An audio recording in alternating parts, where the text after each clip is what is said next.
आस्तिक लोग मंदिरों, मस्जिदों, चर्चों में जाकर ईश्वर से चूक गए और ईश्वर विरोधी उनसे लड़कर ईश्वर से चूक गए।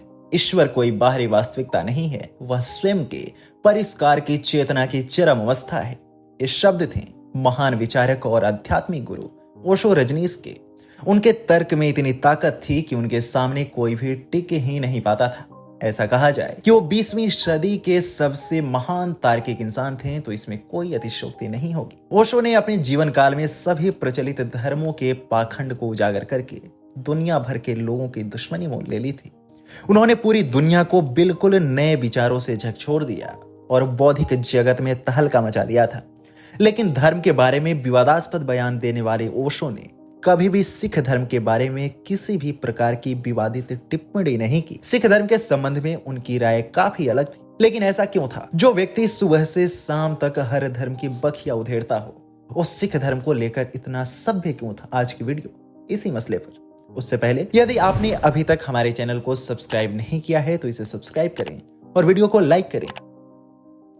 सिख धर्म पर ओशो के विचार ने जो सबसे महत्वपूर्ण काम किया वह था धर्म को दुख और उदासी से मुक्त करना। उन्होंने धर्म को उत्सव और मुक्ति का रूप दिया। ओशो कहते हैं, सिख धर्म के संस्थापक नानक उन खूबसूरत लोगों में से एक हैं जिनके लिए मेरे मन में असीम प्यार है।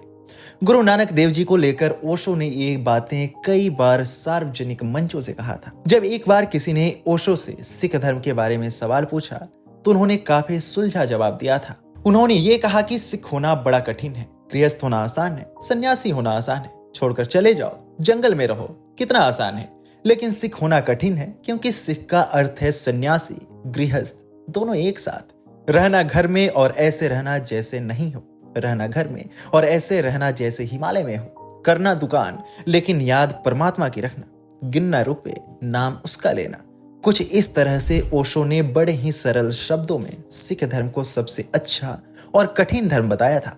ध्यान देने वाली बात है कि ओशो हमें किसी विशेष धर्म के बारे में नहीं बल्कि बिना विशेषण के धार्मिकता के बारे में सिखाते हैं। वो कहते थे कि जीवन को इतने कलात्मक, सचेत और प्रेमपूर्ण तरीके से जीना चाहिए कि व्यक्ति परमानंद का अनुभव कर सके। जीवन का सम्मान करना चाहिए, अस्तित्व को उसकी पूर्णता में स्वीकार करना चाहिए ताकि अतीत और भविष्य से मुक्त वर्तमान का यह क्षण काफी मंगलमय हो। गुरु नानक देव जी को लेकर ओशो ने कहा था कि नानक ने एक अनोखे धर्म को जन्म दिया है जिसमें गृहस्थ और सन्यासी एक हैं और केवल उसी व्यक्ति को अपने आप को सिख कहलाने का अधिकार है जो गृहस्थ होते हुए भी सन्यासी है और जो सन्यासी होते हुए भी गृहस्थ है। आपको ओशो के विचार कैसे लगते हैं हमें कमेंट सेक्शन में जरूर बताएं।